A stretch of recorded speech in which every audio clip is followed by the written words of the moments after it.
Joe Rogan is going viral for saying Jon Jones versus Alex Pereira would be the biggest fight in human history. And yeah, this term gets thrown on way too often. We literally were talking 6 months ago about Jon Jones and Tom Aspinall being the biggest fight of all time, right? So yeah, it does get thrown around often, but I will say Jon Jones versus Alex Pereira, and Joe Rogan did mention it at the White House, it would be the biggest fight imaginable, okay? And I don't know, I don't know if it is, I can't say confidently it is the biggest fight imaginable, but it could potentially blossom to be one of the biggest fights imaginable with the right promotion, as I always say, because the UFC has been taking a backseat, a big backseat in promotion lately. Like, you know, it's literally, let's tweet out a poster. Let's tweet out a tweet that the fight's happening. Let's go on Instagram Live that's buffering every 5 seconds. Let's do that to announce these fights. There's no other really promo behind it. So I think if there was some actual promo, and hopefully that the UFC would boss up with this Paramount deal, try to get the ratings going, especially if it is for this White House card, maybe there will be proper promotion, and maybe it could be the biggest fight of all time.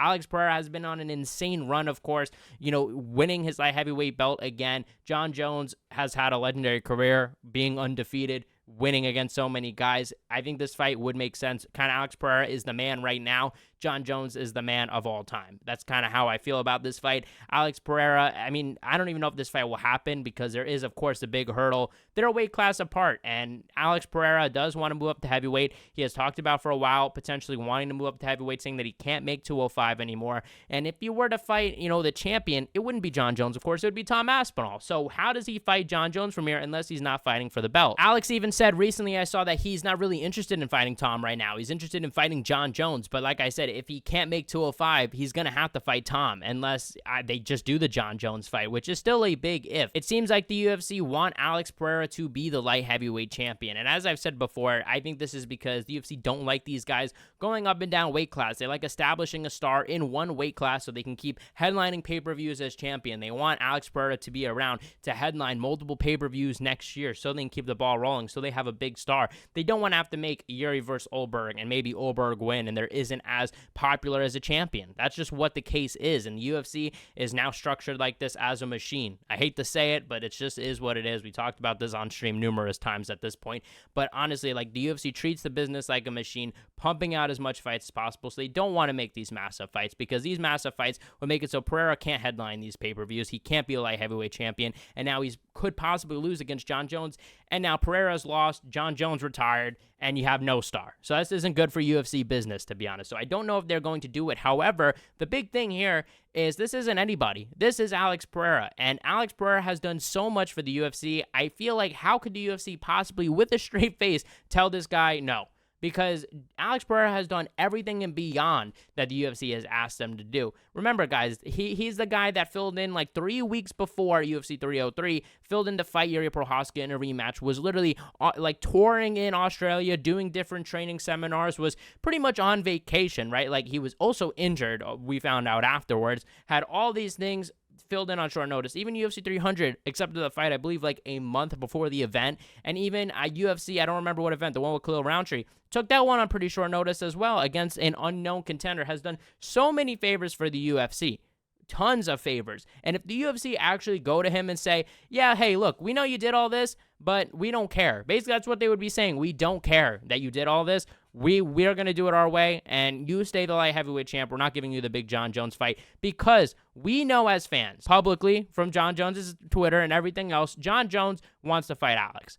Alex wants to fight Jon. The fans, it seems like there's a huge fan demand for the Jon Jones-Alex Pereira fight. I'm not one of those fans. Honestly, I'm not so ready for Alex Pereira to go up to heavyweight, to be honest. Like, I'd rather see him defend his title a few times, maybe against Olberg, maybe he could do it again against Yuri. That would be a massive fight. And then maybe next year, end of this year, goes up to heavyweight. However, we don't know how long Pereira really wants to fight for, so that also could be an issue as well. So we're going to have to see about that. But like I said, I think it comes down to this. UFC definitely do not want this fight to happen. If it was up to Dana White, if it was up to the UFC, they would say, no, this is not happening. Alex, stay at light heavyweight. Keep doing your thing. Keep getting, big pay-per-views for us. Keep being a really good headliner and always there and always available and always active. Keep doing that. The UFC don't want to take him away, but I don't know how they could possibly say no. So I do kind of think the fight will happen.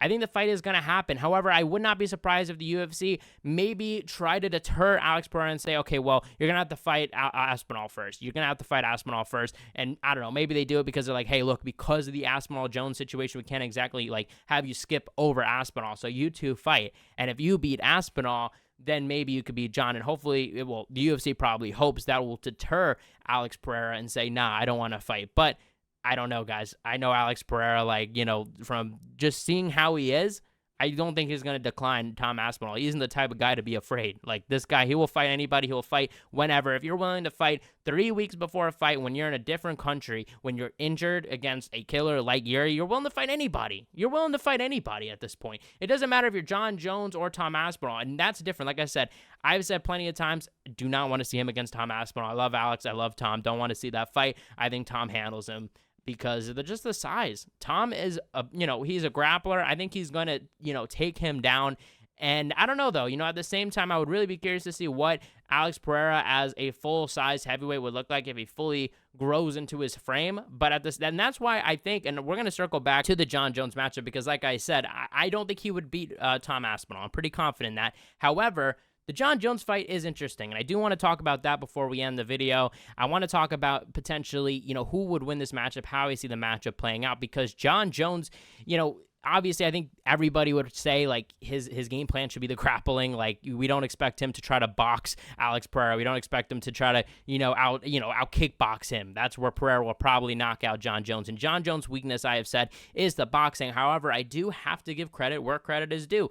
I was super impressed with his improvements on the boxing against Stipe. I feel like he recognizes that this is a problem for him, and I think he recognizes in the heavyweight division where there are hard punches and one punch can change everything, he has to get a little more defensively sound. The days of him running backwards with his arms extended, hoping for the best at light heavyweight, those are gone when you're fighting Sergey Pavlovich. That's gone when you're fighting Tom Aspinall. You know what I mean? When Tom Aspinall is so fast that he's probably going to feint, time you, and land it anyway. That goes away against a lot of these big heavyweights. It goes away against Alex Pereira, not to mention. Pereira's way too smart for that, and Pereira's going to chew up his leg and eventually, I think, beat him down. But that is assuming Jon Jones can't grapple him, because Jon Jones, as we know, is one of the most talented grapplers. The way he handled Stipe, I was really impressed. I know Stipe was old, but damn, the ground and pound, I was really impressed. And I think if he does that to Alex Pereira, who Alex Pereira has a bit more of a skinnier frame, he doesn't have a full big frame like a Cyril Gane. Cyril Gane and Alex Pereira, I don't think are that far apart in weight, all honesty, right, where they walk around at.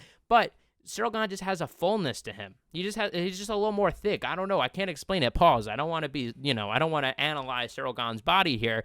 But you guys get what I'm trying to say. It's a little bit of a different body where Alex Pereira is skinny. If I had to pick right now, I actually think I'm going to lean Pereira. In the beginning, I was leaning more towards Jon Jones.